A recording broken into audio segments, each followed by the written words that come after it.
Now I am carried beyond all bounds, my tears will not be checked. I see Antigone depart to the chamber where all men sleep. Men of my father's land, you see me go, my last journey, my last sight of the sun. Then never again, death who brings all to sleep, takes me alive to the shore of the river underground. Not for me was a marriage hymn, nor will anyone start the song at a wedding of mine. Acheron is my mate. With praise as your portion you go in fame, the vault of the dead, untouched by wasting disease, not paying the price of the sword, of your own motion you go. Along among mortals will you descend in the life, the house of death.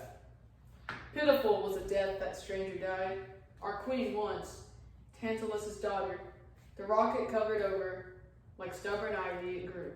Still, as she washes, the rain and snow companion her. Pouring down from her mourning eyes comes the water that soaks the stone. My own putting to a sleep, but God has planned like hers. God's child, and God she was. We were born to death. Yet even in death you will have your fame, to have gone like a god to your fate, and living and dying alike. Laughter against me now, in the name of our fathers' gods.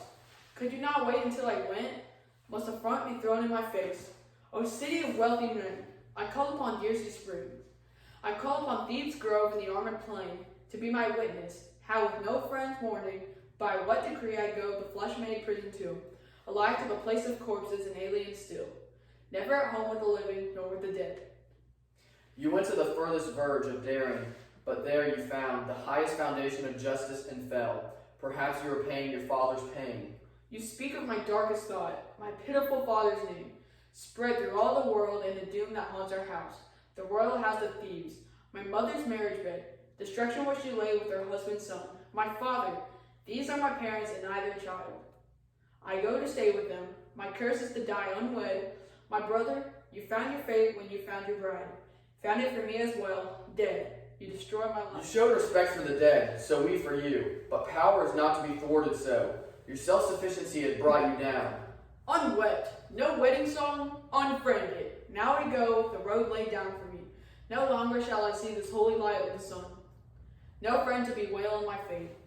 When people sing with courage for their own deaths, ahead of time, nothing will break them off. If they can hope that this will buy delay, take her away at once, and open up the tomb I spoke of. Leave her there alone. There let her choose, death or a buried life.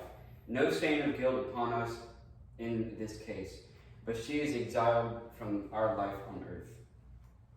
O tomb, O marriage, chamber, hollowed out, house that will watch forever where I go, to my own people who are mostly there. Persephone has taken them to her, last of them all, ill-fated past the rest. Shall I descend before my curses run? Still when I get there I may hope to find. I come as a dear friend to my dear father, to you, my mother, and my brother too. All three of you have known my hand in death. I washed your bodies, dressed them for the grave, poured out the last libation at the tomb. Last Polynices knows the last price I pay for doing final services to his corpse, and yet the wise will know my choice was right. Have I children or their father dead? I let them molder. I should not have chosen in such a case to cross the state's decree. What is the law that lies behind these words? One husband's gone. I might have found another or a child from a new man in first child's place, but with my parents hid away in death, no brother even could spring up for me. Such was the law by which I honored you, but Creon thought the doing was a crime, a dreadful daring, brother of my heart, so now he takes and leaves me out by force. No marriage bed, no marriage song for me, and since no wedding, so no child reared. I go without a friend, struck down by fate, live to the hollowed chambers of the dead. What divine justice have I disobeyed? Why, in my misery, look to the God for help. Can I call any of them my ally? I stand convicted of impiety. They evidence my pious duty done.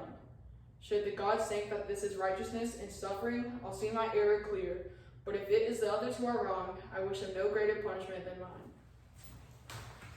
The same tempest of mind as ever controls the girl. Therefore her guards shall regret the slowness with which they move. That word comes too close to death. You are perfectly right at that.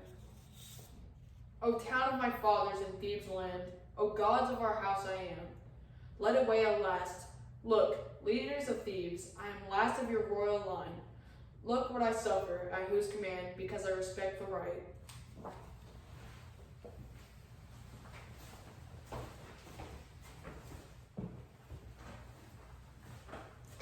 Danae suffered too. She went from the light to the brass-built room, chamber and tomb together. Like you, poor child, she was the great descent and more. She held us and kept the sea of the golden rain, which was Zeus. Fate has terrible power. You cannot escape it by wealth or war. No fort will keep it out. No ship outrun it. Remember the angry king, son of Dryas, who raged at the god and paid. Pent in rock, walled prison. His bursting wrath slowly went down as the terror of madness went. He learned of his frenzy's attack on the god. Fool, he had tried to stop. The dancing woman possessed by God, the fires of Dionysus, the songs and flute, where the dark rocks divide, sea from sea in Thrace, and Salmodius, whose savage god beheld the terrible blinding wounds, dealt to Phineus' son by their father's wife. Dark the eyes that took to avenge their mother. Sharp with her shuttle she struck, and blooded her hands, wasting the wet their fate, settled when they were born to Cleopatra, unhappy queen. She was a princess too, of an ancient house, reared in the cave of the wild north wind, her father. Half a goddess, but child she suffered like you.